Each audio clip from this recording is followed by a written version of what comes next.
এই বৃষ্টি কখন যে থামবে বলো তো শিবু কাকা? একেবারে অসহ্য লাগছে। আধ ঘন্টা যাবৎ বসে আছি। থামবে না, থামবে না তারানাথ। এ হলো কালবৈশাখী ঝড়, এত সহজে থামার নয়। তোমরা যাই বলো, আমার কিন্তু ভালোই লাগছে। মুসুলধারে বৃষ্টির সাথে রতন কাকার হাতের গরম চা, আহা কি যে মজা। হ্যাঁ, সাথে ভূত এফএম শুনতে পারলে আরোই ভালো লাগতো। কি বলো তোমরা? কোনো এককালে গ্রাম অঞ্চলে অনেক ভূতরে কাণ্ড করতে দেখা যেত। তোমাদের মতো আমাদের তখন ভূত এফএম শুনতে হতো না, বাস্তবে ভূত দেখে আমরা দৌড়ে পালাতাম। কি বলো শিবু কাকা, সত্যি?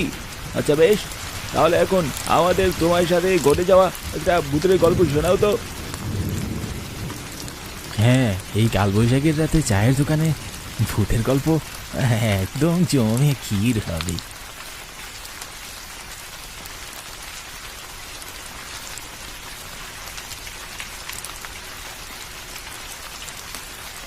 তখন আমার বয়স 22 কি 23 হবে। সবে নতুন বিয়ে করেছি। গঞ্জে আমার একটা বড় দোকান ছিল। প্রতিদিন ভোরে ঘুম থেকে উঠে আমি গঞ্জের দোকানে যেতাম আর রাত করে বাড়ি ফিরতাম। একদিন সন্ধ্যার পর আমি দোকান বন্ধ করে পাশের একটা মিষ্টির দোকানে যাই।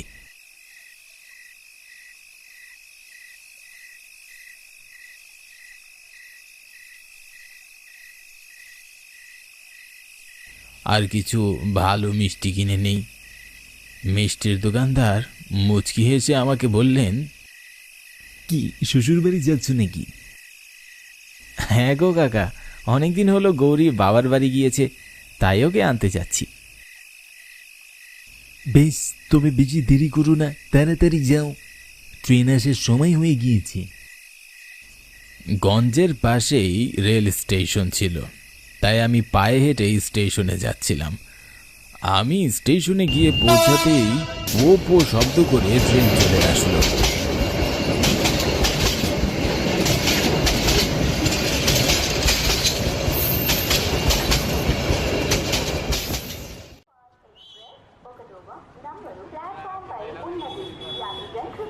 ট্রেনে উঠে জানালার পাশে একটা সিটে আমি আরাম করে বসলাম।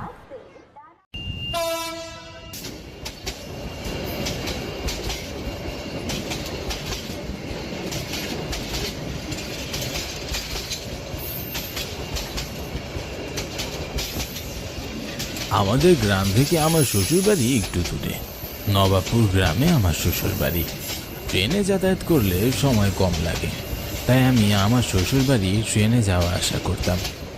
ট্রেনের ভিতর খুব একটা মানুষ ছিল না, পুরো বগি এক প্রকার খালি ছিল। কেন যেন আমার একটু ভয় করছিল। কিছু সময় পর ট্রেন নবাবপুর স্টেশনে এসে থামল।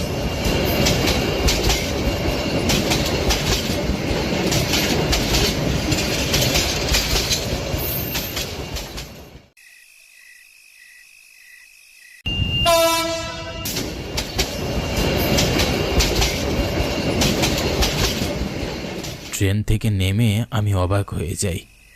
পুরো স্টেশন একদম ফাঁকা ছিল। ঘড়ির দিকে তাকিয়ে দেখলাম তখন রাত 9টা বাজে। সে সময় গ্রামের লোকজনের কাছে রাত 9টা মানে গভীর রাত, তাই স্টেশন একদম ফাঁকা। স্টেশন থেকে আমার শ্বশুর বাড়ি প্রায় 1.5 কিলোমিটারের মতো। এই 1.5 কিলোমিটার পথ আমাকে পায়ে যেতে হবে। আমার শ্বশুর বাড়ি যেতে একটা বড় ঘন জঙ্গল পার করে যেতে হয়। জঙ্গলের কথা মনে হতেই আমার ভয়ে গায়ে কাটা দিয়ে উঠল, গলা শুকিয়ে গেল। জানি না কেমন করে আমি এই নির্জন পথে একা পাড়ি দেব। হাঁটতে হাঁটতে একটা সময় আমি জঙ্গলের কাছাকাছি চলে আসি, কিন্তু আমি আর সামনে আগানোর সাহস পাচ্ছিলাম না। আমি থমকে দাঁড়ালাম, আশেপাশে ভালো করে তাকাতে লাগলাম, কিন্তু কোনো রিক্সা বা মানুষের দেখা পেলাম না। চারিদিকে ঘুটঘুটে অন্ধকার, নীরব স্তব্ধ পরিবেশ। জঙ্গলের ভেতর থেকে শিয়াল ডাকার শব্দ কানে ভেসে আসছে। হঠাৎ আমি দেখলাম জঙ্গলের রাস্তার মাথায় একজন লোক গরুর গাড়ি নিয়ে দাঁড়িয়ে আছেন। আমি বেশ অবাক হলাম। একটু আগেও লোকটা এখানে ছিল না। তিনি কখন এখানে আসলেন আমি দেখতে পাইনি। আমি গাড়িওয়ালার কাছে এগিয়ে গেলাম। আমি কিছু বলার আগেই লোকটা আমায় বলল, আপনি কোথায় যাবেন? এত রাতে এখানে এসেছেন কেন? এই পথ দিয়ে তো সন্ধ্যার পর কেউই যাওয়া আসা করে না। আসলে নবাবপুর গ্রামে আমার শ্বশুর বাড়ি। আমি নতুন বিয়ে করেছি। গঞ্জে আমার দোকান আছে। দোকানের কাজ শেষ করে এখন আমি আমার শ্বশুর বাড়ি যাচ্ছি, তাই একটু রাত হয়ে গেছে। আপনার শ্বশুরের নাম কি? আমার শ্বশুরের নাম হলো রাহুল দেবনাথ। ও, আপনি রাহুল কাকার মেয়ের জামাই?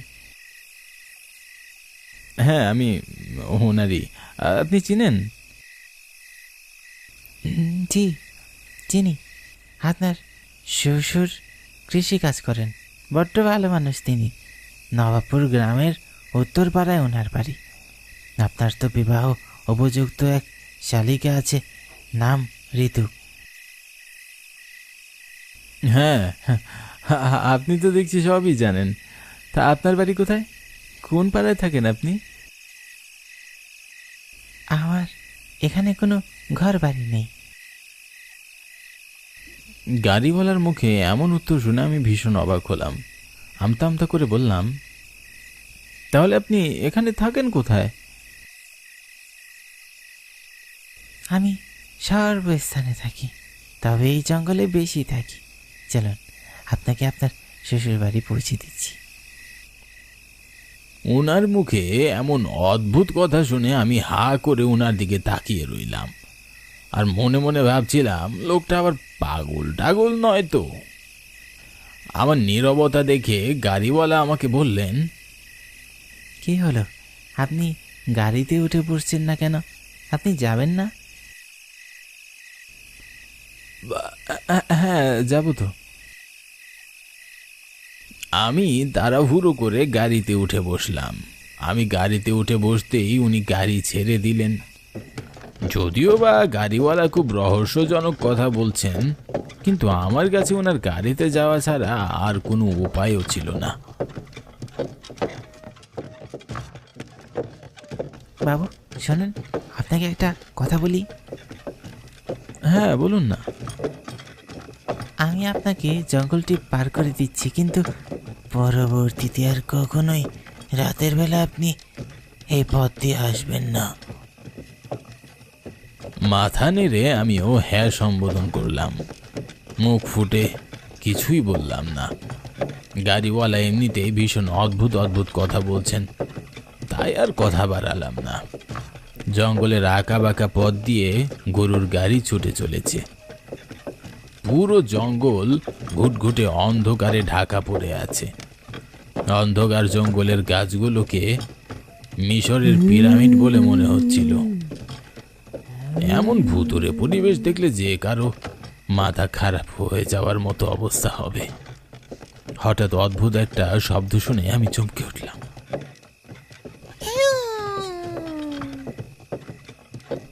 এটা কোনো পশু বা পাখির শব্দ তো মনে হচ্ছে না। আর কোনো মানুষের তো এমন ভয়ঙ্কর শব্দ করার প্রশ্নই ওঠে না। তাহলে এটা কিসের শব্দ হতে পারে? ভেতরে ভেতরে আমি ভীষণ ভয় পাচ্ছিলাম। খুব অদ্ভুতভাবে হঠাৎ করে জঙ্গলের দমকা হাওয়া বইতে লাগলো। আমি খুব অস্থির হয়ে উঠলাম, কিন্তু গাড়িওয়ালার ভিতর আমি কোনো অস্থিরতা দেখলাম না। আমি আরো বেশি অবাক হলাম। বিরক্ত করিস না, যা। গাড়িওয়ালার এমন হুঙ্কার শুনে আমি চমকে উঠলাম। আশেপাশে তাকিয়ে কাউকেই দেখতে পেলাম না। খুব আশ্চর্যজনকভাবে তখন দমকা হাওয়া বন্ধ হয়ে গেল। হচ্ছেটা কি এসব?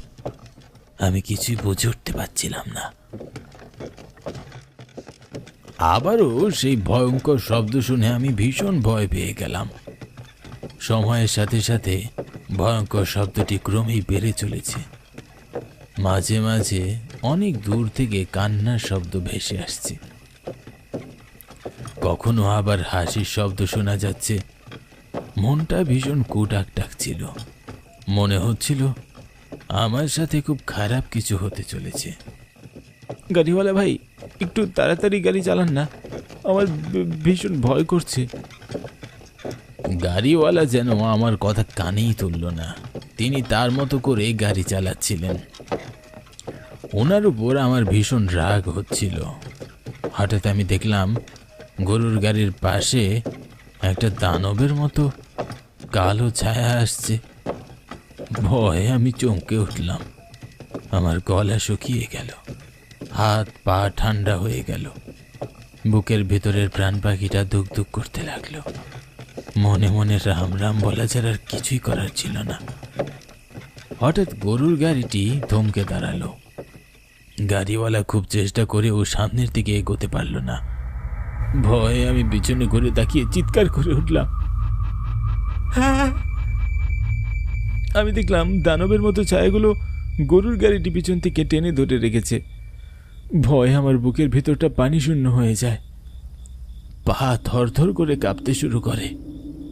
মনে হচ্ছিল আজই আমার জীবনের শেষ দিন।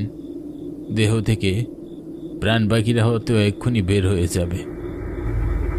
গাড়িওয়ালা এক লাফে গাড়ি থেকে নেমে দানবের মতো ছায়াগুলোর উপরে এগিয়ে যায় আর রেগে মেগে বলে, কেন এভাবে বিরক্ত করছিস? ছেড়ে দে একে, ও আমার খুব কাছের লোক। তোরা যদি এক্ষুনি এখান থেকে না যাস তবে আমি তোদেরকে মজা দেখাবো। সব কটাকে এই জঙ্গল থেকে দাঁড়িয়ে ছাড়বো। গাড়িওয়ালা এ কথা বলতেই দানবগুলো সামনে থেকে অদৃশ্য হয়ে যায়। ভয়ে আমি আশেপাশে ভালো করে তাকিয়ে দেখতে লাগলাম, কিন্তু ছায়াগুলোকে আর কোথাও দেখতে পেলাম না এবং সেই ভয়ঙ্কর শব্দগুলো আর শুনতে পাচ্ছিলাম না। তারপর গাড়িওয়ালা গাড়িতে বসে পড়লেন আর আপন মনে গাড়ি চালাতে লাগলেন। সময়ের সাথে সাথে আস্তে আস্তে আমার ভিতরের ভয়টাও কাটতে লাগলো। একটা সময় আমি জঙ্গলের একেবারে শেষ প্রান্তে পৌঁছে যাই।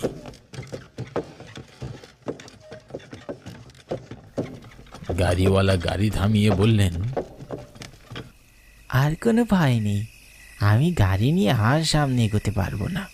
এখান থেকে কিছুটা পথ পায়ে হেঁটে গেলেই আপনি আপনার শ্বশুর বাড়ি পৌঁছে যাবেন।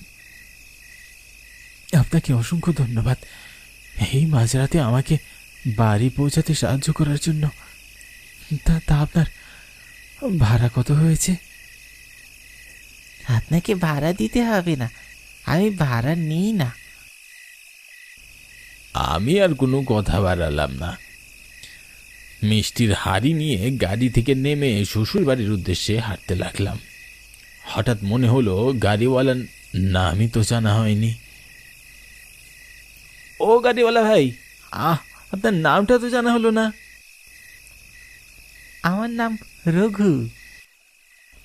তারপর আমি খুশি মনে হাঁটা শুরু করলাম এবং আমি কিছু সময় পর শ্বশুর বাড়ি পৌঁছে গেলাম।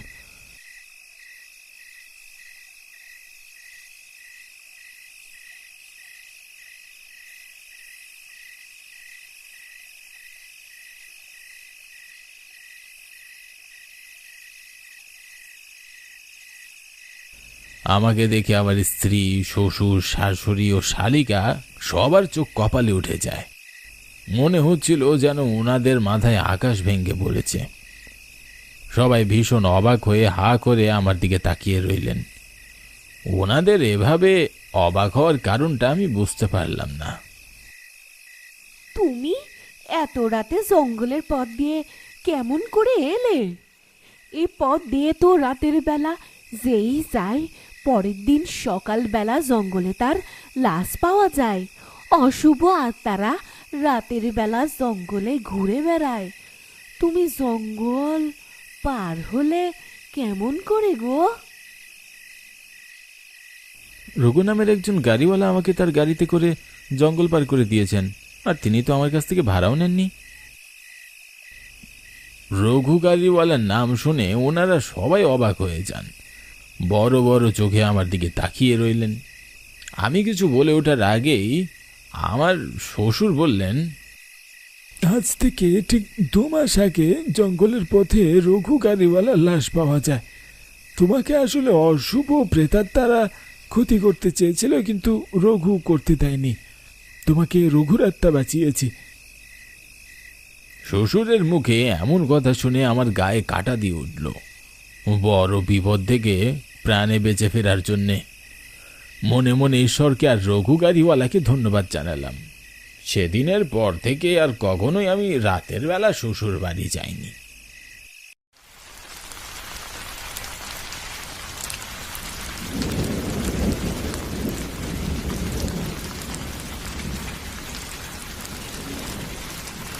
কি ভূতের গল্প শুনে সবাই ভয় কি কাবু হয়ে গেলি নাকি?